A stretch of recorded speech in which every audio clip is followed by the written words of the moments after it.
Nous allons poursuivre notre réflexion et notre parcours sur les Smart Cities avec Carlos Moreno. Carlos Moreno, voilà, tout est indiqué là, je n'ai même pas besoin d'en dire plus. Professeur des universités, président du comité scientifique du Forum international Live in a Living City, conseiller scientifique du président de Cofeli Neo Group GDS Suez. Carlos va intervenir pendant une trentaine de minutes sur ces sujets-là.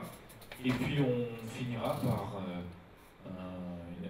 une dernière table ronde sur l'attractivité de la destination France et tout ce que les innovations vont provoquer comme changement et comme transformation.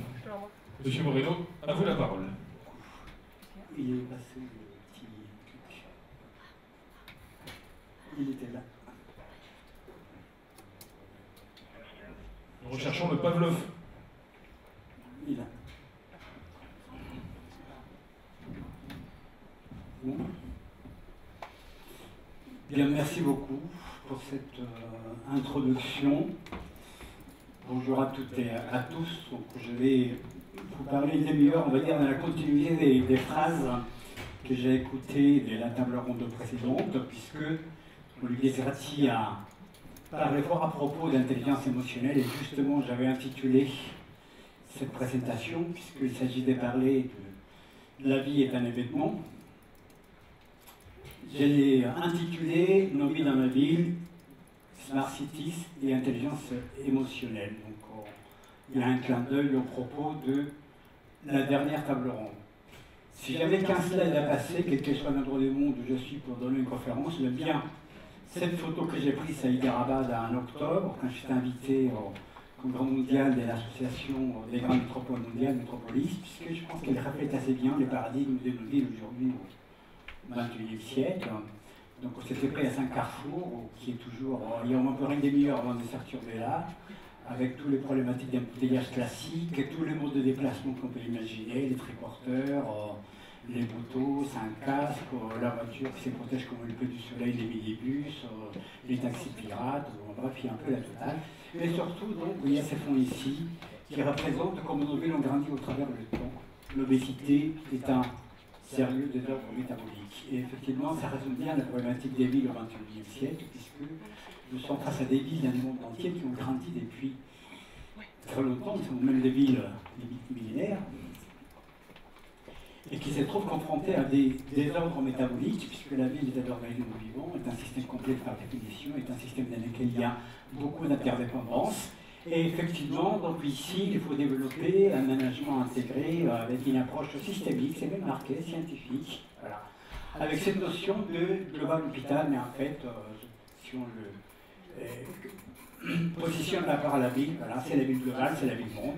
Et en même temps, vous avez la page Facebook, la révolution qui est ici en haut, et tout ce qui vient ensuite donc du monde de la virtualisation, du monde de l'IT, de la rencontre entre les usages, la vie et les technologies, qui est le sujet donc de ce dont je veux parler. Donc ceux qui suivent mes travaux et qui m'y connaissent à travers le monde savent que plutôt que parler des Smart City, je préfère parler de cette vision qu'on a développée avec Carlo Rassi, dans City au MIT, avec l'Université de Sydney et l'Université de Rio, c'est-à-dire l'expression de la Smart City humaine, que l'on appelle donc citizen-centrique, user-centrique, que nous préférons à la Smart City technologique, hyper-connectée, mais qui est dépourvue des liens sociaux et de enracinement d'immersion dans nos vies et dans nos villes.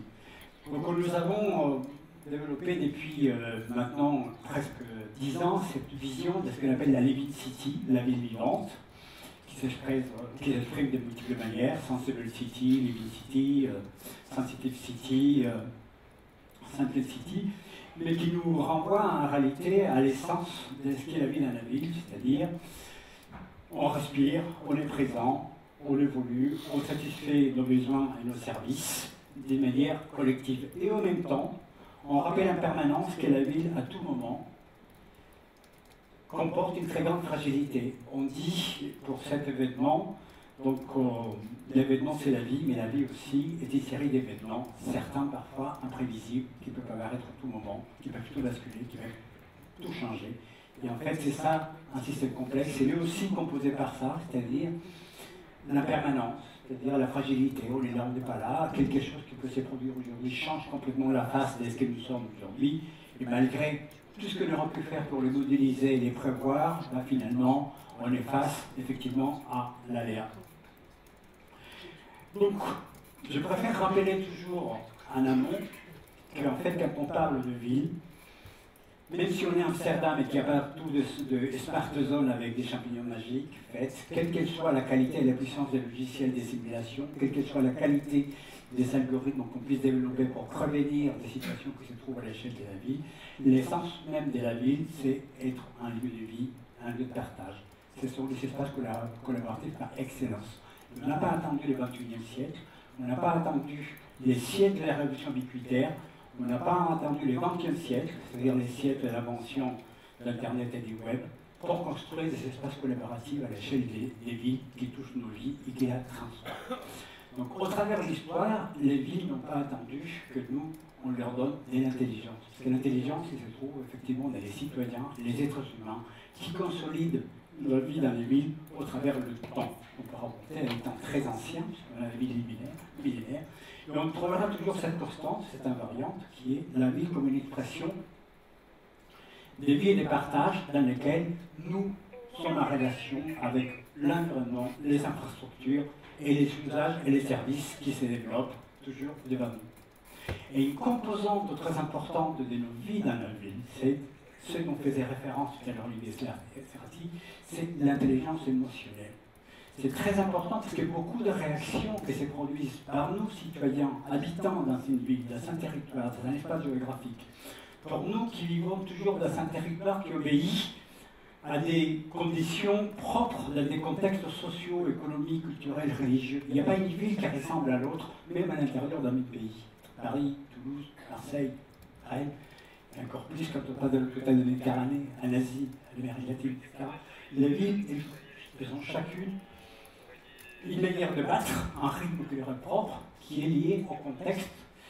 Et ces contextes-là, effectivement, s'est traduit par un lien qui s'est créé de manière forte entre l'habitant, les citoyens et sa ville, de multiples manières.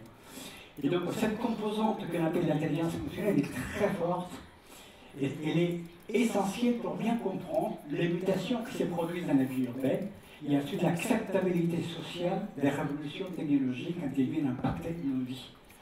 Et à périmètre égal des révolutions technologiques dans une ville, on peut avoir un refus d'une acceptabilité sociale des nouvelles technologies parce que le contexte culturel ne s'y prête pas. Quand vous êtes à Rio de Janeiro et que vous parlez de faire, par exemple, de la voiture partagée avec des voitures électriques, le contexte socio-culturel de Rio, qui appartient au Brésil, 6e puissance mondiale, mais qui il y a 35 ans était une dictature, avec une classe moyenne qui aujourd'hui existe à une capacité d'achat. Quand il y a 30 ans, il y avait donc une grande population pauvre, et qui aujourd'hui possédait une voiture, un appartement et un chien, c'est un statut social. Quand vous le dites, finalement, on va partager votre voiture, et vous dites, mais Carlos, j'ai travaillé 15 ans pour avoir une voiture à l'appartement, ce que je veux, c'est que tu me mettes des caméras partout, et les premiers qui s'approchent de ma voiture la toucher, tu me les prends et tu me les coffres. C'est l'acceptabilité sociale et culturelle qui change en fonction des contextes dans lesquels nous situons, quelle qu'elle soit la qualité de développement technologique qu'on a pu arriver. Cette contextualisation qui s'appuie par l'intelligence émotionnelle est très importante à comprendre quand nous nous intéressons aux événements qui se produisent dans une vie et la manière comme on réagit par rapport aux événements et la manière comme il va marquer nos vies et la manière comme nos vies peuvent continuer. On a vu il n'y a pas longtemps à l'échelle d'une ville comme Berlin, par exemple, tout le comportement donc, entre la technologie et la vie dans la ville. Il y a quelques mois, il y avait les 25 ans de la commémoration de la chute du mur de Berlin. Donc, la ville a décidé de construire, donc avec des lampes à LED, les murs d'une manière physique en lighting, avec des lumières, pour marquer en fait et les souvenirs de ce qui avait été à l'époque, donc les murs de Berlin, qui obéissaient il n'y a même pas 25 ans à des comportements socioculturels complètement différents de ce qui existe aujourd'hui. Rien qu'à Paris il n'y a pas longtemps, donc le 11 janvier, je l'écrivais dans un article suite aux assassinats, à la barbarie perpétrée contre Charlie Hebdo. On observe une mutation socioculturelle dans les relations qui existent avec les forces de l'ordre liées aux événements qui ont eu lieu le 11 janvier. Donc, comme cette photo, on va dire, peut le montrer avec la fraternisation qu'il y a eu avec certaines forces de l'ordre et autres. Quand vous êtes donc dans cette population comme Rio de Janeiro, c'est intéressant de comprendre au niveau d'un événement, puisque c'est l'objet de cette conférence aujourd'hui, vous avez à l'échelle d'une ville comme Rio, une population qui est de l'ordre de 4 millions d'habitants, pas de 4 millions d'habitants, mais 4 millions de personnes qui vont venir se concentrer. Donc ça, c'est le 31 décembre sur la plage de Copacabana et l'ensemble des plages qui longent Rio, sur un espace géographique qui fait 3 km de large pour 7 km de long. Donc il faut imaginer qu'à cet événement s'est produit toute la chaîne systémique qui se trouve en amont et en aval pour permettre que cette concentration humaine, ait lieu.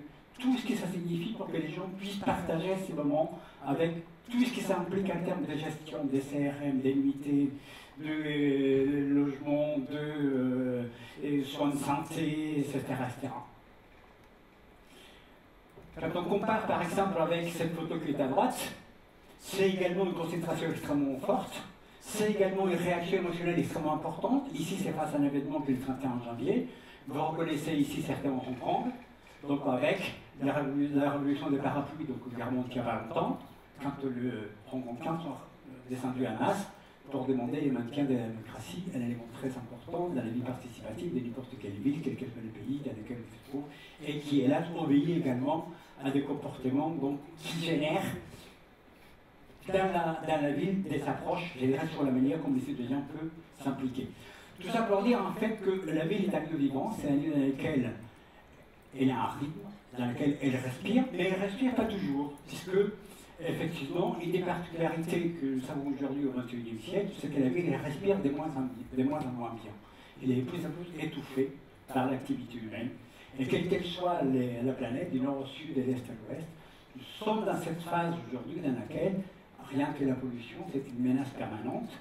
Donc, ce sont des scènes tout à fait classiques en Chine, où on a connu les épisodes des pollutions à Paris de manière répétée. J'ai fait une série d'articles il n'y a pas longtemps, c'était en mars 2014-2015, Shanghai, Santiago du Chili, le Mexique, San Francisco, etc. C'est une des premières menaces qui pèsent aujourd'hui sur la qualité de vie de la population de nos villes au niveau mondial. Et c'est une tendance qui va s'accentuer de plus en plus et pour laquelle il faut absolument non seulement en prendre conscience, mais de se doter des outils nécessaires, non seulement technologiques, les big data, on le voyait en quelques jours avec l'équipe des Pouverts Labs, comment on peut se rendre compte de la menace et du fléau que cela implique, mais également comme il est indispensable de changer l'appréhension que nous avons dans la vie de nos vies, changer nos modes culturels, notre expression culturelle et la manière qu'on se relationne nous-mêmes avec notre vie, donc au quotidien, parce que c'est une question effectivement de réversibilité à terme si nous ne changeons rien. Si nous ne changeons rien, parce que quand on voit cette courbe, on observe donc dans le temps, après les dernières glaciations, et ici on trouve donc les derniers siècles, on observe effectivement que depuis 2013, non seulement donc, nous sommes aujourd'hui sur plus de 7 milliards d'habitants sur Terre, mais que nous avons dépassé à Hawaï en mai 2013 le seuil des 400 ppm, la concentration de CO2, due à l'activité humaine, comme les GIEC Grenoble de la paix en 2010 avec Al Gore l'avait dit, qui met donc une urgence planétaire. Donc le COP21 en décembre est un moment fort dans l'histoire de notre civilisation moderne d'aujourd'hui, pour essayer effectivement de trouver des mesures qui changent le comportement que nous avons entre nous et notre planète. Et donc là, ce n'est plus le vêtement. Là, ce n'est plus le vêtement qui fait la vie, mais c'est la vie qui va être tributaire des séries d'événements qui vont se produire si nous, par l'activité humaine, on n'arrive pas à diminuer donc, cette croissance de concentration de ppm et également le réchauffement climatique qui va avec, puisque c'est donc à l'horizon de 20 ans, 30 à 50 ans, que carrément donc notre civilisation donc, se trouve en danger. Et l'activité humaine se retrouve reflétée effectivement dans la ville, puisque la population aujourd'hui urbaine au niveau mondial est fortement urbanisée, parce que les termes mégalopole qui, il y a une quinzaine d'années, donc le terme d'origine français a été adopté par les États-Unis, représentait des villes de 12 millions d'habitants, Et aujourd'hui, donc, une ville de 12 millions d'habitants, c'est une petite mégalopole, c'est à peine la région parisienne, parce que nous parlons aujourd'hui des villes comme Mexico, Mumbai, Le Caire, Lagos, qui représentent entre 30 et 35 millions d'habitants, Tokyo, puisque nous avons aujourd'hui donc quasiment 10% de la population mondiale de la planète qui habite dans 35 villes, parce que le taux de croissance il est supérieur à 3% dans les villes de l'axe est-sud, donc la Chine, l'Amérique latine, on l'observe, parce que la population mondiale donc, continue à grandir et qu'au même temps, les changements sociaux, politiques, socio-économiques au niveau mondial amènent ces déséquilibres. La population européenne, si on fait des moins 50 ans à plus 50 ans à partir de maintenant, elle se trouve sur un arc qui va entre 500 et 600 millions d'habitants sur la planète. Tandis que la population asiatique et la population africaine et l'Amérique latine, elle décolle complètement, constituant l'essentiel des forces, ce qui s'est traduit effectivement par la présence donc, des villes et par la présence de nouvelles forces technologiques, économiques qui rentrent aujourd'hui dans nos vies. Donc ce monde qui change effectivement et c'est important de le tenir compte pour la vie et nos événements et pour la qualité de vie qui s'est produite également. J'étais il y a 15 jours au Vietnam, on faisait un séminaire effectivement sur la problématique des croissances démographiques, patrimoine et changement climatique. Il est évident qu'aujourd'hui, il y a plus de gens qui habitent dans cette partie du monde que dans tout le reste. Donc c'était la réalité aujourd'hui factuelle. Et donc on trouve parmi les 10 pays les plus affectés par le changement climatique, on les retrouve dans cette partie de la planète également, avec tout ce que ça comporte. Si on prenait par exemple donc, la ville de Tokyo avec ses 35 millions d'habitants qui aujourd'hui a happé totalement la baie de Tokyo et les villes qui sont autour, si on a transporté rien que sur les quais, voilà donc Londres que nous connaissons aujourd'hui, donc une grande ville européenne, comparée donc à la puissance socio-économique, socio-culturelle, socio-technologique donc des villes comme Tokyo. Ça représente donc des images, je dirais, sur les défis aujourd'hui que nous avons par rapport à nos villes et par rapport à nos métropoles au niveau international. Donc c'est pour ça que nous disons aujourd'hui que quel que soit l'endroit du monde où on se trouve, la problématique de la Smart City n'est pas une problématique technologique. Les événements qui se produisent dans nos vies nous amènent à réfléchir de comment les transformer de manière durable. Et en fait, au cœur, c'est donc ce que nous appelons le triple défi de l'innovation pour transformer nos vies et pour transformer les mondes urbanisés qui aujourd'hui est majoritaire, encore plus en Europe, 77% et en France aujourd'hui 75%. Donc c'est d'abord le fait que les hommes et les femmes puissent vivre ensemble, l'inclusion sociale comme levier, qui est le seul levier aujourd'hui qui nous permet de retrouver une cohérence de la vie dans nos vies, la réinvention des infrastructures, parce que nous vivons aujourd'hui dans des villes qui obéissent à des paradigmes issus des années 50. Quand vous regardez les principales villes françaises et européennes, la manière dont elles sont construites, la manière comme les infrastructures aujourd'hui existent, la manière comme elles sont mises à disposition de nous tous, tous les jours, travailler, pour se déplacer, etc., correspondent en fait à des paradigmes des années 50, bien parfois avant, donc on le voit à Paris avec toute la couche haussmannienne donc, qui est présente donc, tous les jours. Donc, en réalité, l'innovation technologique est un levier extrêmement fort pour transformer nos vies dans la ville, à condition qu'on ait pu développer effectivement une démarche d'inclusion sociale, des réinventions urbaines, des infrastructures, au travers des notions de territoire et d'identité dans les villes, afin de pouvoir donner aux villes la place qu'aujourd'hui elles sont prises dans le contexte socio-économique.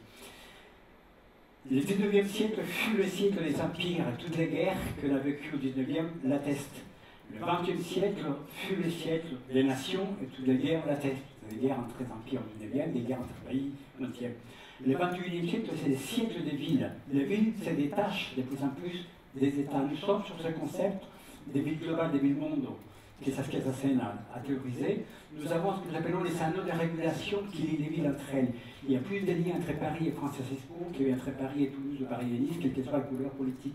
Il y a plus de liens entre San Francisco et Tel Aviv que des liens entre San Francisco et Boston. Parfois, il vaut mieux être maire d'une grande ville, d'une grande capitale, que ministre d'un État. Les PIB, je disais, de New York est supérieur au PIB d'Australie. Les PIB de Seattle, où se trouve Microsoft, est supérieur au PIB d'Israël. Les PIB d'Israël, c'est 54% les PIB d'une seule ville qui est Tel Aviv. La liste comme ça, elle est longue. Les patrimoines immobiliers, bien comme mélange de choux et des carottes, mais ça donne l'idée quand même de certains temps, de certaines notion de macro, les patrimoines immobiliers des villes comme le Grand Londres correspondent à la totalité du PIB de la 6e puissance mondiale qui est le Brésil. Donc la place qu'ont pris aujourd'hui les villes dans nos vies, elle est extrêmement forte et la notion d'identité des territoires aujourd'hui se trouve au cœur de la problématique urbaine et la problématique également de l'évolution de la transformation urbaine. Aujourd'hui, quand on voit les villes qui réussissent la transformation urbaine, quand on voit de la vraie intelligence urbaine déployée donc, dans ces villes-là, c'est les villes dans lesquelles d'abord on a créé une bisection entre le citoyen sous une identité territoriale, les usages et les services, qui est les terreaux indispensables et nécessaires pour que la transformation par la technologie se traduise en acceptabilité sociale. Ce n'est pas parce que vous amenez la meilleure technologie dans la ville que l'acceptabilité sociale permettra de transformer les villes qui vont avec. Ça, c'est un leurre technocratique, c'est un rêve technocratique. Je dis souvent qu'il faut s'inspirer du conte zen quand on dit les sages, c'est celui qui regarde la lune, et l'idiot est celui qui regarde le doigt qui les montre. Moi, je dis dans nos villes et dans nos vies, les sages, c'est celui qui regarde la lune, des usages et des services, et l'idiot est celui qui montre, qui regarde les doigts, de numérique et des technologies, comme une fin en soi, quand il s'agit en réalité des puissants leviers de transformation. Et les premiers parmi eux, c'est identité, territoire, citoyenneté. Les deuxièmes, c'est ouverture, parce que cette ville doit être ouverte, doit aller vers les autres, ils ne doivent pas se renfermer.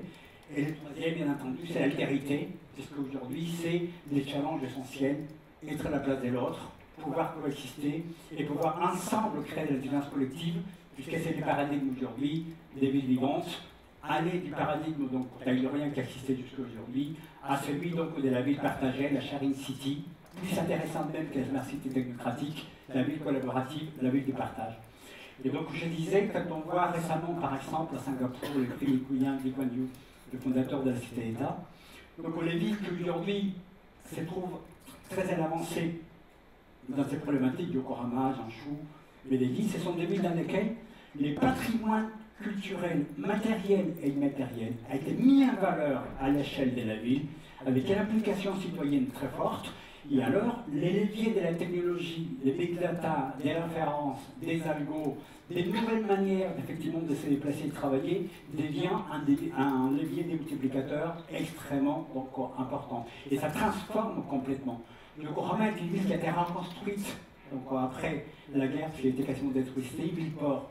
C'est une ville qui a beaucoup souffert de la transformation de la matrice énergétique japonaise avec toutes les problématiques qu'on connaît sur le nucléaire. C'est une ville avec 80% de la population adulte est membre d'une association, et d'une association qui est impliquée dans la transformation de la ville au travers des programmes concrets qui marient vie sociale, vie urbaine et vie technologique. Et ça change complètement la manière de l'appréhender.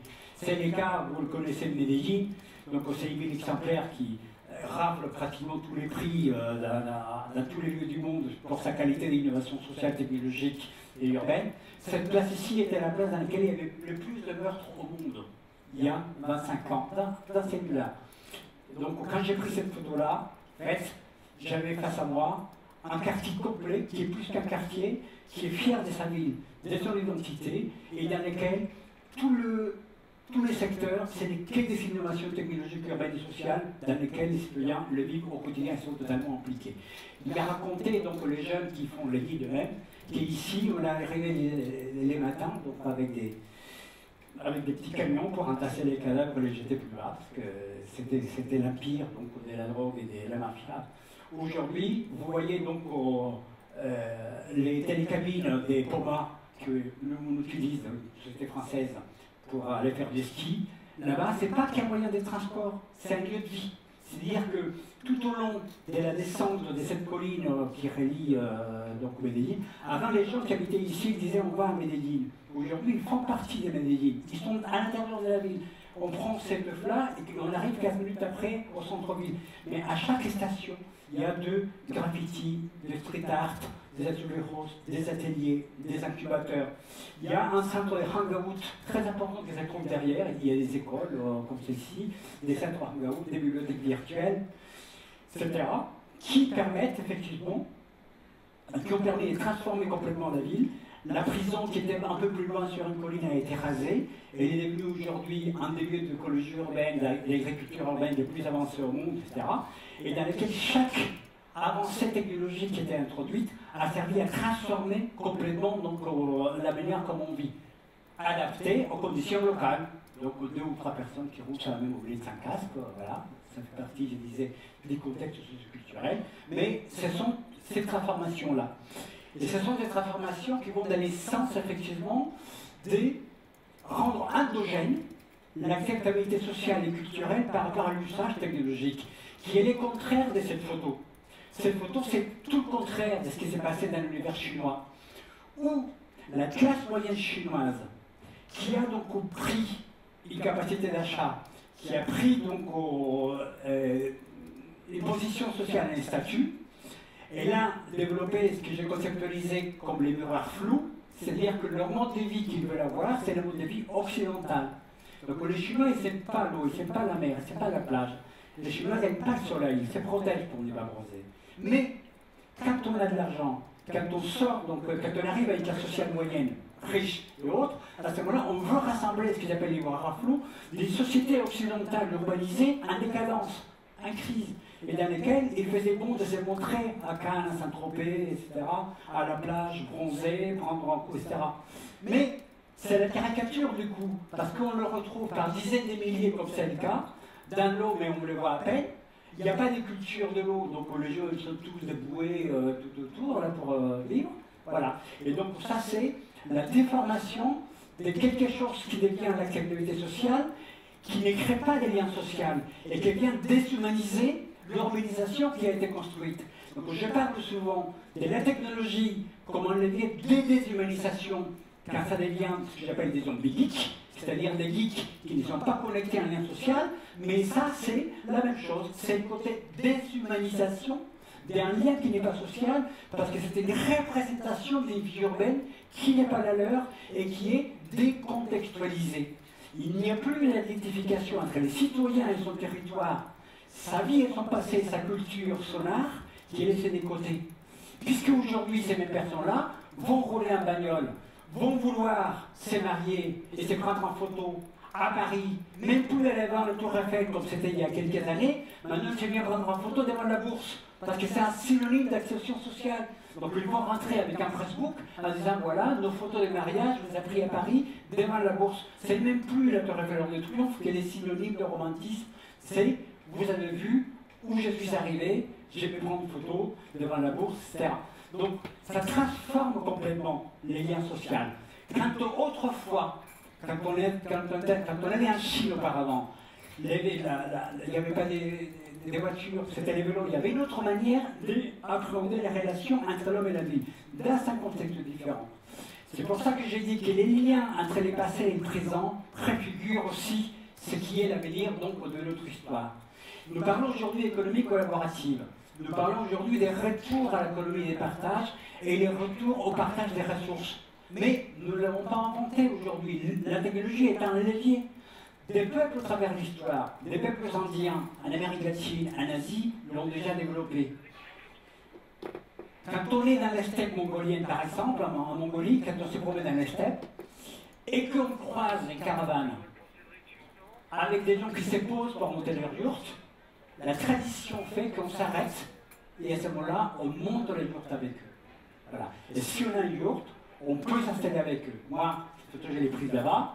Effectivement, je suis resté peut-être 10 jours dans des conditions d'économie des partages collaboratifs absolument extraordinaires, avec des gens donc absolument remarquables. Les yourtes ont été montées, et ensuite, donc, on a vécu 10 jours des vies collaboratives, des échanges sociaux, culturels. Mais ça disparaît aujourd'hui par cette notion de désurbanisation, de la déshumanisation du lien social. Donc voilà, cette déterritérisation qui s'est produite dans des choses comme ça, où vous avez donc en ayant des steppes tout autour, des blocs totalement sans aucune grâce, voilà, qui devient donc des points de ralliement pour les uns et pour les autres, et qui, multipliés de manière massive, produit voilà, des villes pour Ulaanbaatar par exemple, où on a ça, et au milieu, une centrale thermique, en plein milieu, qui donc pollue de manière très forte, un des lieux dans lesquels il y a les moins de densités humaines km² dans le monde. Parce qu'il y a cette notion justement de déshumanisation du lien social au travers d'une urbanisation dans laquelle on a coupé les liens, je dirais, avec nos pratiques culturelles qui nous précédaient. C'est pour ça que j'ai dit aujourd'hui, dans nos villes, en France, en Europe, on a cette capacité, je dirais, avec les avancées technologiques, à réussir le défi que j'appelle, qui est l'hybridation. L'hybridation entre les citoyens, leur espace public, leur patrimoine historique matériel ou immatériel, pour changer le comportement et alors produire une autre manière de se comporter dans un espace socio-territorial qui n'est plus, ici derrière la numérisation de la région parisienne de la nuit, qui n'est plus l'espace géographique comme l'a connu donc jusqu'à l'apparition de l'Internet et encore moins aujourd'hui avec l'apparition au XXIe siècle de l'ambiguïté comme paradigme donc des collectivités.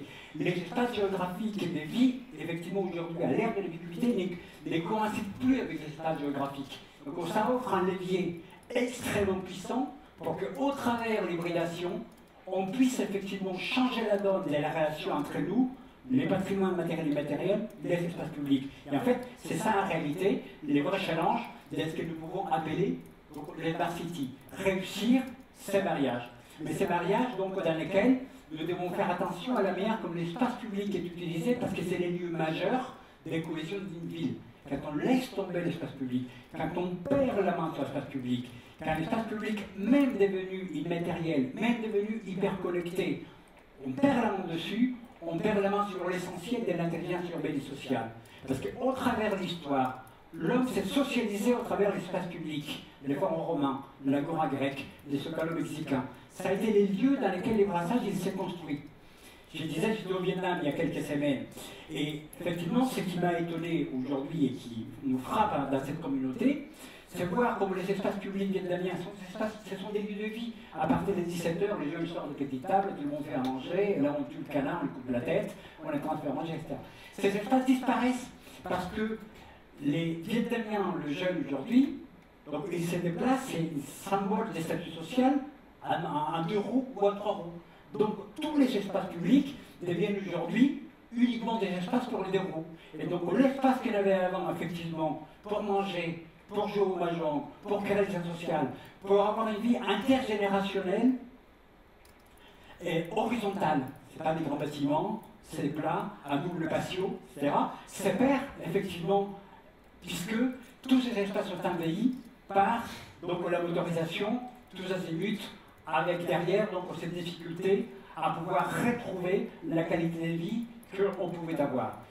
Je vais bien montrer cette photo parce que ça montre un espace socioculturel qui, en fait, n'est pas un problème de mobilité. Vous avez reconnu certainement Lagos, donc au capital du Nigeria. À l'horizon 2025, le Nigeria sera la 5e population mondiale, 420 millions d'habitants. Les Lagos aujourd'hui étaient mégalopole, on ne sait pas très bien combien d'habitants il y en a, mais autour de 20 millions, qui est parti très vite en croissance. Donc, il y a 15 ans, 20 ans, c'était des économies encore agricoles. Et en fait, ce type de situation, c'est un mode de vie. Il s'appelle même pas un bouchon, il s'appelle un ghost-lot.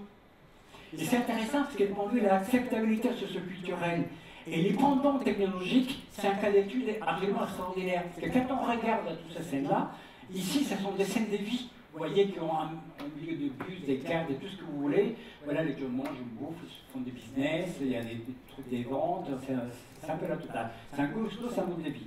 En parallèle, c'est un lieu, donc pour le Nigeria et Lagos, avec la diaspora anglophone qui est là aux grandes universités qui est révolue. C'est un lieu dans lequel aujourd'hui, depuis quasiment 2 ans, il y a les plus importantes levées de fonds technologiques en Afrique concernant le commerce électronique, les big data, les algorithmes d'inférence, les nouveaux comportements de consommateurs, les gens possèdent 2 ou 3 téléphones, les NFC l'utilisent régulièrement, donc depuis au moins 3 ans, etc. Parce que c'est un pendant de cette manière de vivre, qui est très différent de celle des gauches. Je n'aurai pas le temps de l'expliciter, c'est l'autoroute qui relie Beijing à Ulaanbaatar, dans lequel ce bouchon que vous voyez là, c'est un bouchon qui a duré 15 jours. Voilà. Donc ce n'est pas un lieu de vie, c'est pas un lieu de vie, c'est la répercussion de ces miroirs flous dans lesquels les gens disposent des bagnoles dont on n'avait pas besoin. Les infrastructures correspondent à des paradigmes d'il y a 30 ans, 40 ans. Il n'y a pas assez d'équipement, c'est complètement coincé. Voilà. C'est une fois de plus chez les miroirs flous. Et donc ce n'est pas du tout dans l'applicabilité sociale, c'est générer la souffrance avec tous les facteurs systémiques qui vont autour, en termes d'obésité, en termes d'échec systémique des santé, des pollutions de l'air, etc., etc. Je vais passer plus vite, mais je voulais juste dire qu'imaginez une ville comme Rio de Janeiro, quand je parle de paradigme, une des capitales les plus, je dirais, intéressantes au monde en termes de vitalité urbaine, qui est capable d'accueillir donc des millions d'habitants, là c'est le 31, mais au carnaval, etc. Et quand vous regardez la projection dans le temps de la technologie sur une ville comme Rio, on nous dit Rio est une ville intelligente parce qu'on a créé les corps, centre d'opération de Rio. J'ai travaillé dedans, je connais très bien, j'ai toujours dit non, ça c'est pas l'intelligence urbaine, ça c'est pas la ville intelligente, ça c'est une manière de fédérer des informations en provenance des caméras pour mieux réguler un certain trafic urbain. La problématique de Rio est que quand vous comparez l'évolution de cette ville au niveau des transports entre 1993 et 2013, c'est-à-dire qu'ils se sont passés quand même 3 décennies, que vous comparez avec Shanghai. Shanghai, en 1993, il n'y avait pas de métro. Rio de Janeiro, il y avait 2 lignes. 30 ans après, il y a toujours des lignes, sauf qu'ici, on a 5 lignes de plus, qui vont sur la partie ouest de Rio, c'est-à-dire les nouvelles plages, qui ont dépassé Copacabana, Ipanema, pour ceux qui connaissent, etc., et s'arrêtent juste à l'endroit où la Grande Maria, les grandes favelas démarrent. Comment peut-on dire que c'est ça une Smart City? C'est ça l'expression la plus technocentrique qui me colle aujourd'hui et contre laquelle je refuse de me plier au niveau de la scène internationale et qui nous a amené un certain nombre à dire que Smart City, elle doit avoir une connotation sociale inclusive. On doit réinventer les infrastructures et alors la technologie doit être un levier puissant de transformation de nos vies. Je ne veux pas dire que Shanghai est une Smart City, il y a beaucoup à dire sur Shanghai, mais je veux dire qu'un espace de 30 ans, ils sont passés des zéros. Pour ceux qui connaissent Shanghai, c'est une énorme araignée. Un tel transport public, il est vraiment extrêmement desservi. Le problème de Shanghai, elle n'est pas un transport public. Elle est dans les paradigmes des miroirs flous. C'est-à-dire que pour être bien vu, avoir un bon statut social, il faut avoir une maison, un appartement, une voiture blindée, vitre tentée, très grosse, diesel, faire beaucoup de kilomètres et un chien. Voilà. Donc du coup, c'est ça qui génère tous ces miroirs flous et tous ces bouchons qu'on peut évoquer quand il y a un service public excellent des qualités derrière. C'est pour ça que je dis qu'elle est vraie Smart City. Quand on prend un bras le cœur et qu'on plonge dedans tous les jours, quand on va dans les quartiers, quand on va dans les quartiers nord à Paris, quand on va dans les 93, quand on va dans les 94, quand on côtoie les HLM, quand on côtoie les services publics et les écoles, etc., et qu'on voit la fragilité, la vulnérabilité socio-territoriale, on comprend que notre défi aujourd'hui dans les Smart Cities n'est pas la collectivité ou l'hypercollectivité. Notre défi, c'est un défi social, culturel, économique, écologique et de résilience. C'est ce que j'appelle les 5 grands défis qui nous permettent en fait de venir à bras le corps par rapport à la transformation de nos vies urbaines. Et face à eux, l'innovation sociale, c'est-à-dire l'inclusion sociale, le changement des paradigmes des infrastructures, avoir le courage d'interdire des bagnoles dans les centres-villes, positionner des nouvelles manières de se déplacer, mais également changer la manière comme aujourd'hui on conçoit les immeubles.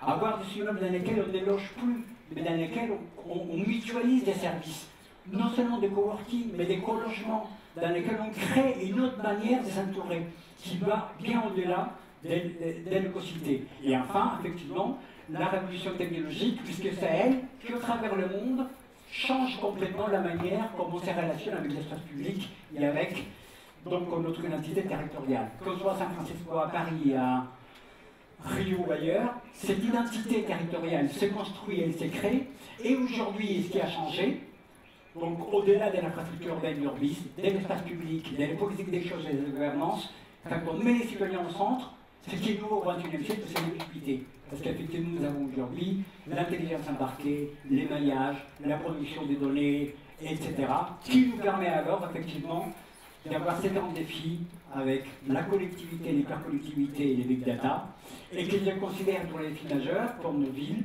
ça c'est le vrai enjeu de la Smart City, réussir à hybrider le comportement social avec l'utilisation ubiquitaire qui, dans nos usages, dans nos services, transforme nos vies. Les numériques transforment nos vies, mais n'est pas pour avoir donc des internet dormants, non pas seulement pour se géolocaliser, juste pour dire je suis aujourd'hui à tel endroit. Ce n'est pas seulement des devices mobiles dans lesquels on est perdu donc dans son univers, ou l'internet des objets pour dire que mon objet me signale qu'il n'y a plus de verre dans les frigos, mais pour créer cette fois-ci des vrais liens sociaux, de la vraie civilisation. Le pari aujourd'hui, c'est construire des digital citizens, des citoyens connectés, face donc, aux zombies geeks, qui n'est pas nouveau non plus. Donc, c'était aussi des zombies geeks à ces moments-là. Sauf que les leviers, l'outil, l'instrument, il a changé en traitant. Voilà. Il s'est féminisé maintenant, il signe avec une femme dans les wagons, que tout le monde avait les projets sur là. Ça correspondait à une classe des cadres, à l'époque de l'après-guerre, etc., qui rentraient à la période des Trente Glorieuses. Donc aujourd'hui, c'est au travers, effectivement, l'hybridation, au travers des usages et les services, que les liens entre le monde physique et le monde digital disparaît au travers de l'ubiquité. Et je lui dis, je l'ai dit souvent, je m'oppose à opposer le numérique avec la vie physique. La particularité du XXIe siècle, c'est que ça ne fait qu'un seul. Le monde digital et le monde physique, ce n'est qu'un seul.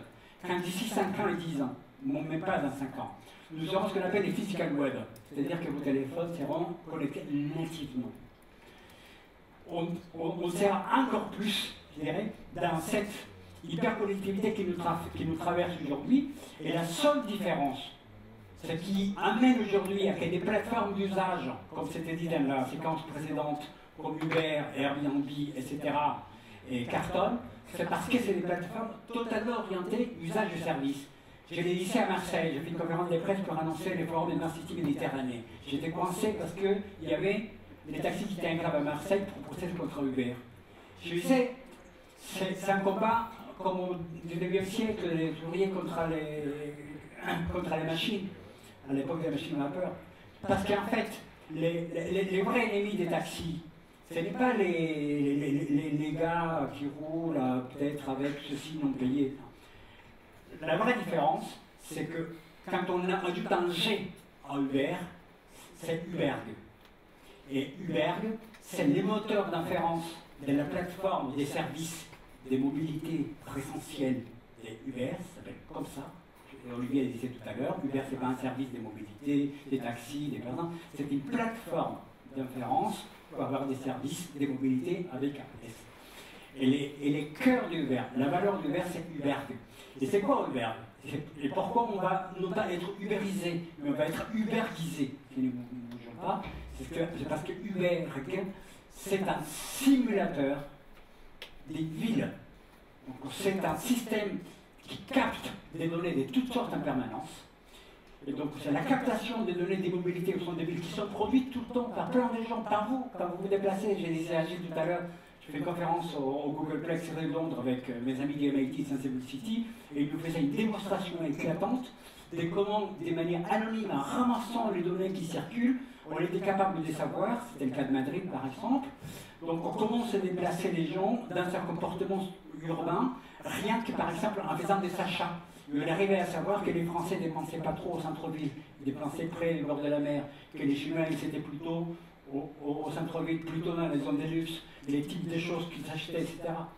C'est la collection de ces masses de données. Mais au-delà, les simulateurs de la ville, qui s'appelle la ville virtuelle d'Uberg, qui constituent leur force. C'est pour ça qu'aujourd'hui, c'est des services pour se déplacer. UberPop, c'est les 15 des services, il y a 5 services. UberPop, c'est les 15 des services. Vous avez UberX, vous avez Uber et Business for Service, mais demain, ça va livrer des pizzas, et après demain, ça va livrer des fleurs, et après demain, on va vous livrer votre maison un kit, et la mise pour les chiens, etc. Donc la uberisation, ce n'est pas un modèle simplement économique, c'est l'uberisation, c'est la victoire de la plateforme agnostique capable de faire par des mathématiques, de la recherche opérationnelle et la théorie allégraphe, des capacités de prédiction de comportement avant même que vous ayez décidé de bouger et de prendre un taxi. Puisque ça sert à la prédiction en fonction qu'en fait vous allez sortir à 20h, vous êtes à tel endroit, donc on va vous positionner les services qui seront les plus proches de chez vous. C'est complété les brevets qu'a déposé Amazon il n'y a pas longtemps, dans lesquels on a la prédiction de votre prochain achat, de telle forme que le déstockage se passe en amont pour que les services soient pratiquement instantanés, parce que l'ubiquité, ça passe également par la satisfaction des services en termes d'instantanéité. Voilà. Je vais m'arrêter en disant que nous sommes face non plus à une série d'événements dans nos vies, mais nous sommes face à une transformation de nos vies qui, elles, ne sont plus de l'ordre de l'événement, elles sont de l'ordre des étonnements quotidiens, parce que nous vivons aujourd'hui dans des nouveaux paradigmes dans lesquels les mots-clés, donc métropole, innovation, mobilité, citoyenneté, coworking, vivre autrement, etc., se posent au cœur. Je le disais à la Juppé quand on était pour la charte des mobilités, je disais, les problèmes, ce n'est pas signer la charte des mobilités. Quand est-ce qu'on va signer la charte de la mobilité? Pourquoi on doit se déplacer d'un point A à un point B parce que j'ai travaillé loin de l'endroit où j'habite, et ensuite je vais aller au cinéma qui est encore plus loin. Donc je disais avec l'architecte avec qui nous étions à table, je disais la problématique aujourd'hui, les défis dans nos villes, c'est de pouvoir aller sur un nouveau paradigme, avec la technologie, avec les infrastructures et l'inclusion sociale, qui nous mettent dans ces démarches des villes polymorphiques, des villes polycentriques, des villes maillées, et dans lesquelles effectivement cette distribution qui n'est fait que refléter ce qui est l'Internet, ce qui est aujourd'hui l'intelligence artificielle, c'est un racine dans nos vies. Parce que le paradigme de nos villes sont souvent donc, des villes monocentriques, monofonctionnelles. On travaille à l'est parisien, ou au nord-est parisien, et à l'ouest, et on habite à l'est. La ligne RER A, c'est la ligne la plus massivement utilisée en Europe. 1 million de passagers par jour, avec tous les problèmes systémiques qui se produisent quand il y a un événement. Et aujourd'hui, il y en a beaucoup, parce que nous vivons dans une guerre asymétrique. On sait donc ce qui se passe avec Daesh, toutes les problématiques des vulnérabilités territoriales qui maintenant sont endogènes, et donc nous allons être soumis en permanence à des sollicitations de toutes sortes qui rendent cette ligne donc en perte de capacité à se mobiliser, à l'impact de productivité, tout ce qui va avec. Donc la ligne la ville polycentrique, polymorphique, maillée, et effectivement des nouveaux paradigmes qui sont aujourd'hui à travailler avec tout ce que vous connaissez, les nouveaux services, les nouveaux usages, la ville partagée. Et je dis, au-delà de la Smart City, c'est la Sharing City qu'il faut positionner, la ville collaborative, la ville du partage, la ville dans laquelle les citoyens vivent avec son territoire, la ville dans laquelle les usages sont enracinés, et dans la ville dans laquelle les CityOS, c'est-à-dire l'émaillage du device mobile dans le physical web, est une réalité, parce que ça banalise totalement ce concept des plateformes, qui n'est plus une plateforme logicielle pour nos vies, c'est plutôt des villes qui, elles, sont plateformes. C'est la ville plateforme, dans laquelle les services et les usages, alors, prennent une autre mouture. Donc, je l'ai dit avec Saskia Sassen, elle est à Madrid aujourd'hui, il est temps que donc ce ne soit pas la technologie qui hack nos vies, il est temps que ce soit la ville qui hack la technologie pour venir au bout des 5 grands défis socio-économiques, culturels, écologiques et résilience, parce que ça c'est la vraie vie, et ça c'est la vraie vie que nous avons à construire et on est encore aujourd'hui. Merci.